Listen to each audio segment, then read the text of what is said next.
Cara hidup hemat ala Aris Konsultan Q.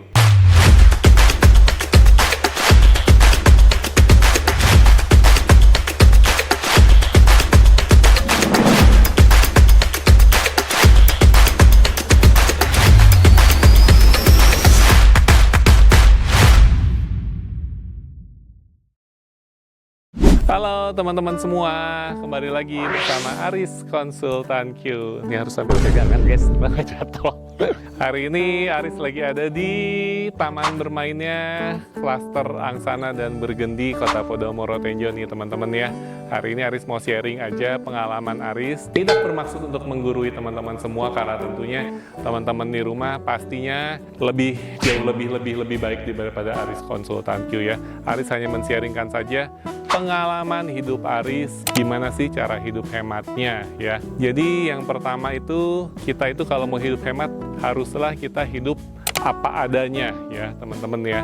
Kita hidup apa adanya sesuai dengan kemampuan kita. Jadi jangan hidup ada apanya ya. Jadi kita itu kalau mau hidup hemat itu harus sesuai dengan kemampuan kita. Misalnya kita mampunya pakai handphonenya Android, ya wis pakailah Android ya. Budget kita 2 juta 3 juta, ya wis kita pakai itu aja, nggak usah maksain cicil IP ya. Jadi kita hiduplah apa adanya.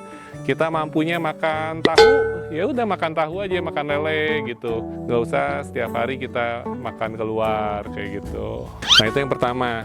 Tips kedua, begitu dapat duit langsung sisihkan, dapat duit langsung sisihkan, dapat duit langsung sisihkan ya. Jadi begitu kita dapat duit, prioritas utama adalah nabung dulu, baru sisanya kita pakai untuk kebutuhan konsumtif kita ya. Jadi semakin besar penghasilan kita, harusnya tabungannya yang semakin besar, gaya hidupnya usahakan tetap, atau kalaupun harus naik ya naiknya perlahan-lahan. Tips ketiga, makan enak tidak harus mahal ya teman-teman ya. Jadi kalau misalkan kita lagi mau makan keluar nih, gak usahlah kita pilih restoran-restoran yang branded gitu. Kita pilih makanan biasa, makanan pinggir jalan juga sama rasanya enak, atau mungkin kita mau masak di rumah itu jauh lebih sehat ya. Toh yang dimakan kan sama-sama bikin kenyang gitu loh. Sama-sama bikin kenyang, yang beda tuh cuman suasana tempatnya aja gitu loh. Nah itu mungkin untuk awal-awal bisa dihindari dulu. Tips keempat, teman-teman harus bisa menunda kesenangan.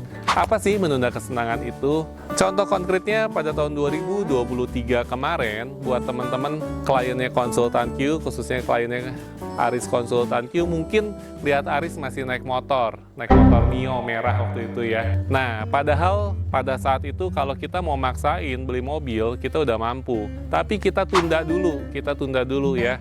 Uangnya kita alokasikan buat mengembangkan usaha dulu, kita tunda dulu, kita kembangin usaha, sampai akhirnya hasil dari usahanya semakin besar, akhirnya beli mobil mampu dengan sendirinya.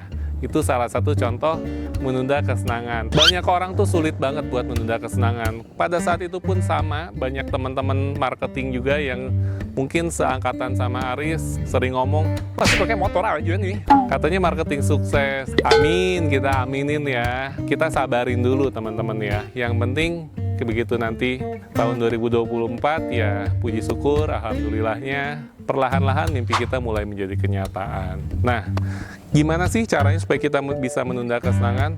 Setiap teman-teman menginginkan satu hal, mau beli satu hal ya, satu benda apapun itu, kita usahakan tunda dulu.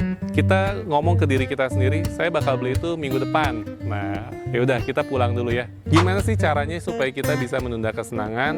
Jadi berdasarkan pengalaman Aris, semua orang pasti punya keinginan ya. Pengen beli inilah, pengen beli itulah, pengen beli ini, pengen beli itu. Tapi cuman banyaknya sekedar ingin doang, tapi kita belum butuh sebenarnya. Nah, caranya adalah begitu kita muncul keinginan, misalnya pengen beli IP ataupun pengen beli apapun itu, barang lain, kita tunda dulu ya, barang konsumtif yang lain, kita harus tunda dulu. Kita bilang sama diri kita sendiri, ntar ya kita belinya minggu depan aja ya. Nah, begitu itu kita pulang dulu ke rumah. Sampai di rumah, aktivitas berjalan, saldo tabungan berjalan. Nah, di situ baru kita lama-lama kan mikir, oh ternyata sayang uangnya kalau dipakai beli hal tersebut, dipakai beli benda tersebut masih sayang nih. Nah, akhirnya tertunda lagi. Ntar mungkin jalan-jalan lagi ke mall, ingat lagi lihat si benda tersebut? Nah, barulah kita tanya lagi ke dalam diri kita. Ntar ya, belinya minggu depan lagi. Sabar dulu ya. Nah, kita pulang lagi. Ya, hal yang sama terjadi begitu udah nyampe rumah. Kadang kita seringkali beli sesuatu hal tuh karena emosi ya. Tapi begitu kita pulang ke rumah, kita sudah kembali lagi rasional kita. Kayaknya masih banyak kebutuhan yang lain lebih penting. Nah, itu salah satunya cara untuk menunda kesenangan. Tips kelima, carilah barang-barang promo atau barang-barang yang lagi diskonnya tinggi. Nah, ini sering Aris lakukan nih. Mungkin teman-teman penonton di rumah juga pastinya seneng dong dengan adanya obrolan atau diskonan. Tapi biasanya diskonan ini hanya ada seasonal atau event-event tertentu saja. Nah, contoh kasusnya, kita kalau misalnya mau beli sepatu atau kita mau beli barang-barang branded lah di mall ya, kalau lagi hari-hari biasa kan sale-nya paling 20% atau harga normal atau seperti apa. Nah, tapi biasanya di mid-year ataupun di end-year biasanya ada cuci gudang. Nah, disitulah diskonnya bisa sampai up to 70%. Itu untuk produk yang sama ya, karena kita bicaranya dengan produk yang sama, benefitnya sama, tapi harganya bisa diskonnya besar. Nah, kenapa kita harus bayar lebih mahal kalau kita bisa bayar lebih murah? Itu tips yang kelima. Tips yang keenam. Tinggallah di kota Podomoro Tenjo. Enggak guys, tinggallah di daerah terpencil yang masih bisa aksesnya mungkin mudah ke Jakarta, tapi kawasannya masih cukup belum terlalu berkembang ya. Karena apa? Ini pengaruh banget sama pola hidup hemat. Contohnya, dengan Aris tinggal di Maja ataupun Tenjo ya, kita kalau misalkan ke Jakarta, kerja di Jakarta ya, pulang kurang lebih mungkin jam 5, kita udah mikirnya, mau nongkrong? Enggak, nanti pulang ke rumahnya kemalaman. Jadi kita tuh begitu pulang jam 5, jam 6, langsung aja kita pulang ke stasiun. Pulang ke stasiun, pulang naik kereta kurang lebih 1 jam, kalau ke Tenjo atau ke Maja kurang lebih 1,5 jam, 90 menit. Nah, begitu nyampe rumah, di Maja ataupun di Tenjo ini kan masih belum ada mall, jarang mall. Nah, kita itu kalau jarang ke mall biasanya hidupnya lebih hemat, karena kita mau jalan-jalan ya paling kita keluar makan doang. Dan makan di sini pun biasanya biayanya relatif lebih murah. Kita sekali makan, porsi-porsi di sini tuh kurang lebih 25.000 atau 30.000 udah sama minum udah kenyang. Ya kalau teman-teman mau boros mungkin 50.000 per orang, tapi kan nggak harus tiap hari keluar makan.